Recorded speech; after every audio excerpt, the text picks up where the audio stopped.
college is supposed to be the time of your life, right? At least, that's what the brochures promise.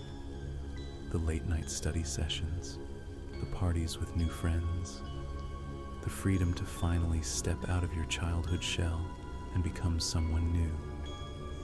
But no one warned me how quickly reality would hit. The constant pressure to balance grades, a part-time job, and the mounting student debt.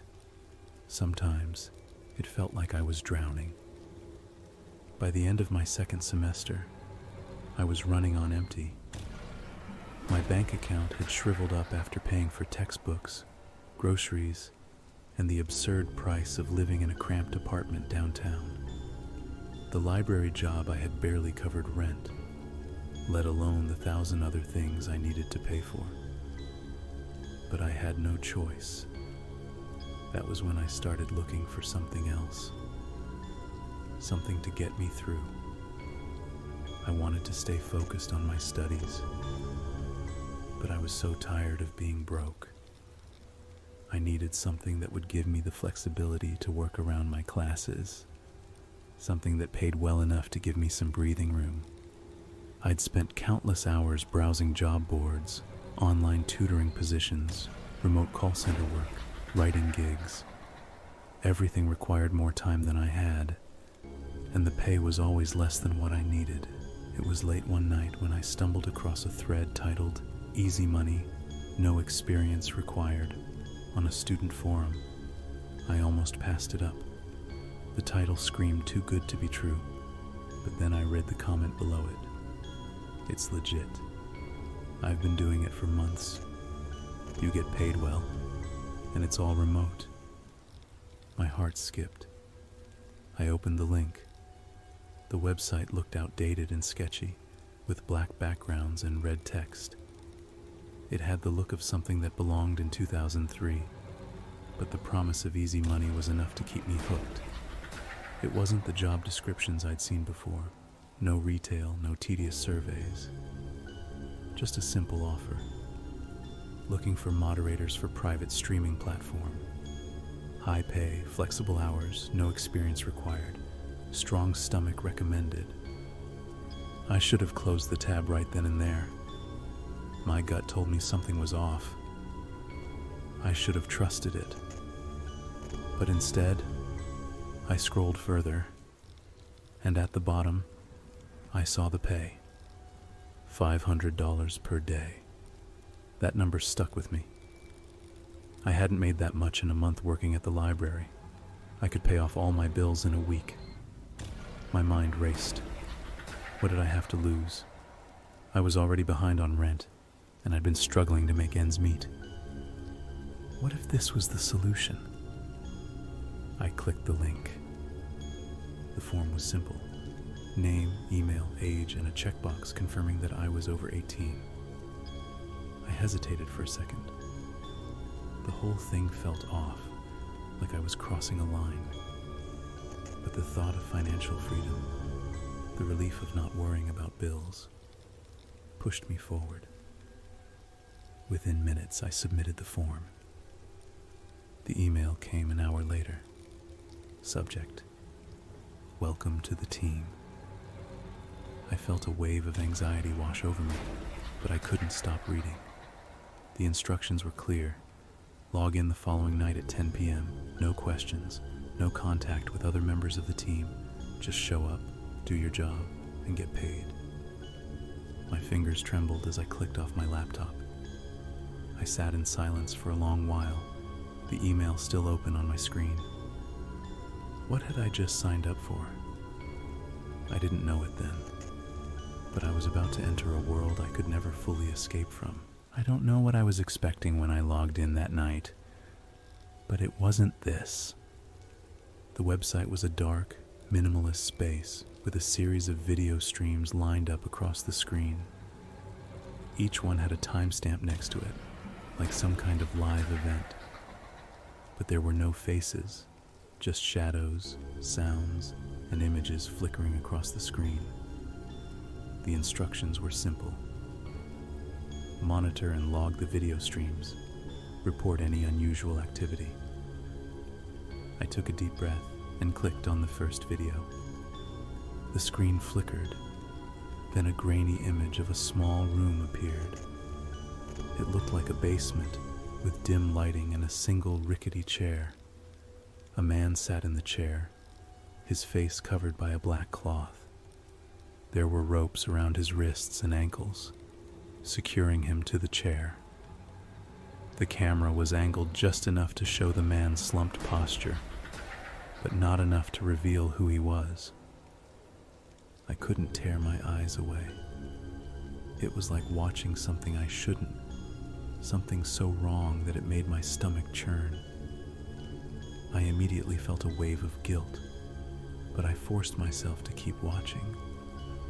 A timer in the corner of the screen ticked down. 5 minutes. 10 minutes. Suddenly, the door to the room opened. 2 figures walked in, both wearing masks. They approached the man in the chair, and without a word, one of them raised a crowbar. The sound of metal hitting flesh echoed through my headphones, sending a shock of cold terror through my body. I recoiled, but I knew I had to keep watching. I couldn't look away. I glanced at the screen where I was supposed to report activity. My hands shook as I typed in the box. Man tied to chair. 2 masked individuals. Possibly a kidnapping or interrogation. That was all I could manage. I clicked submit and sat back, my head spinning. What the hell was going on here? This wasn't what I signed up for. And yet, I stayed. The clock on the video counted down, and I knew I had to stay until the end of the assignment. The next hour felt like an eternity. After that first night, I was in too deep. I couldn't back out. The money was too good, and the people who hired me were too powerful. I'd already submitted my first report, and I'd been paid instantly. But the images from that video haunted me. I couldn't stop replaying the moment the crowbar hit the man's body, the sickening sound ringing in my ears. The next few days passed in a blur. I kept logging in every night, watching streams, typing reports. Some were brutal, others mundane. Some days, the streams felt like they were showing random fights or pranks gone wrong. Other nights, the violence was so real, so raw, that I could feel it in my gut. The messages from Mr. Black were always terse, always to the point. Keep your focus, watch everything, report anything unusual. It wasn't until the 4th day that I understood what was really happening. One of the streams I was monitoring featured a man tied to a chair, again. But this time he was talking. His voice was hoarse, barely audible. He was begging, pleading for his life. I felt sick to my stomach as I typed the usual report. But then something strange happened. The man spoke directly to the camera, addressing me. "You don't know me," he said, his voice raspy. "But you're the one who's watching me, aren't you? You're the one who gets to decide whether I live or die." I froze, my hands hovering over the keyboard. This wasn't part of the deal. I wasn't supposed to interact with them. The camera shook as the man struggled in the chair. "Please," he gasped. "Don't let them do this." I couldn't move. My heart raced. What the hell was going on? A notification popped up on the screen. "Keep watching. Report all actions." I clicked the submit button, my eyes locked on the man's face. I felt my breath catch in my throat, like something was suffocating me. I didn't know what to think anymore. Was this all a sick game? Or was I actually involved in something worse than I could ever imagine? And the worst part, I didn't know if I could ever stop. The next few nights were a blur.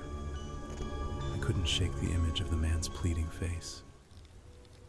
The way he had looked directly at me, begging me to stop watching, to save him. I told myself that it wasn't my fault. I wasn't the one holding the crowbar, wasn't the one behind the camera. I was just there, like a ghost, lurking in the background. But the guilt gnawed at me. The work kept coming, more streams, more violence, more dehumanizing moments. Each one felt worse than the last. There were times when I would have to mute the video because I couldn't bear to hear the screams. But I had a job to do. I couldn't back out now. And yet, every time I closed my eyes, I saw that man. His eyes, wide and desperate. That was when I started to dig deeper. I wasn't sure what I was looking for. Maybe I thought that if I understood what was really going on, it would make it easier to accept. So I started browsing the forums, the deeper, darker corners of the internet. That's where I found the threads, the ones talking about the dark web and the mysterious people who ran these streams. They called themselves the Watchers. They were everywhere, hidden behind layers of encryption and secrecy. Some of them posted about the work they did, bragging about the kinds of violence they orchestrated.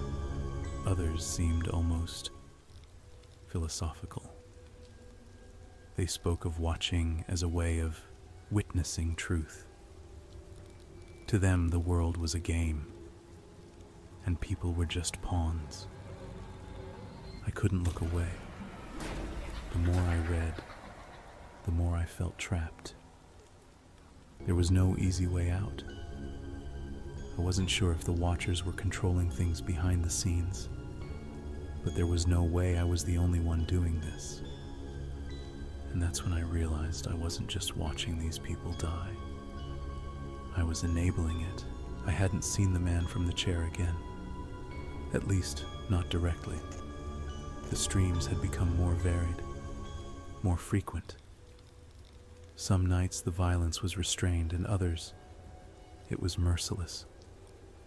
The sounds of suffering filled my ears, and no matter how hard I tried to block them out, they lingered, echoing in the back of my mind. But that night it was different. It started with a message. The next stream is yours. I froze. My hands trembled as I clicked the link. The page loaded, but this time it wasn't like the others. The video feed was blurred, disjointed, as if it was being hacked or interfered with. There were no sounds at first, just a dark room and a single figure sitting at a desk. It wasn't until the figure turned that I saw who it was. It was him, the man from the chair. I stared at him wide-eyed as he looked directly into the camera, his eyes now frantic with terror. He was different now, no longer tied to the chair, but his hands were shaking as he typed furiously on a keyboard, sweat dripping down his face. "Do not watch this," he said, his voice cracking. "Get out of here. Turn it off before it's too late." I didn't move. I couldn't. A countdown began at the top of the screen, ticking down to 0. As it hit the final seconds, I saw the man's face twist in fear. He stood up abruptly, knocking over his chair. The camera shook wildly, and for a brief moment, I thought the feed had cut out. But then, through the static, I saw something I'll never forget. A figure, masked, emerged from the shadows. It was the same figure who had been in the first video. The man screamed, begging for mercy. I wanted to look away, but I couldn't. I was frozen. My heart raced, and I typed the report. The man from earlier. He's trying to escape. 2 masked figures. Possible abduction or execution. I hit submit, but nothing changed. The feed kept running, and then the video cut out completely. I sat there, staring at the blank screen. My mind was reeling. Was that the end of the man? Or was he still alive somewhere out there? What had just happened? I felt a deep chill run through my bones. I had to quit this job. I had to get away from this. But something told me it wasn't that easy. I should have quit. I should have just shut down my computer and walked away. But it wasn't that simple. The money was too good, and I'd come too far. There were too many unanswered questions. The next day, I received another email from Mr. Black. The message was brief, cryptic. You're doing good work. But remember, no questions. We don't want to see you fail. I couldn't ignore it. The words lingered in my mind, like a threat I couldn't escape. I hadn't said anything, hadn't asked about the man or the masked figures. I hadn't even mentioned the disturbing video feed. But Mr. Black knew. I couldn't help but wonder if he'd been watching me, waiting for me to slip up. That night I logged in, my heart hammering in my chest. I was shaking. The guilt, the anxiety, it was all building up. My eyes darted over the streams as if something were going to happen. But nothing felt safe anymore. That's when I noticed something strange in the corner of the screen. A new message. We see you. I clicked it immediately. There was no sender, no name, just a link. My instincts screamed at me not to click, but I couldn't stop myself. The link led to another stream. This time there was no video feed, just a black screen. But I could hear something. Footsteps. They were getting closer. I spun around in my chair, expecting someone to be behind me, but no one was there. The footsteps continued in the headphones, growing louder, closer. I felt something cold slide down my spine. And then the message popped up again. We're coming for you. I froze. My heart stopped. And I realized, no matter how far I ran, no matter how much I wanted to quit, there was no escaping this job. It was already too late. It wasn't just the emails. It wasn't just the messages or the unsettling feeling in the air. That night, as I sat in front of the screen, a notification popped up.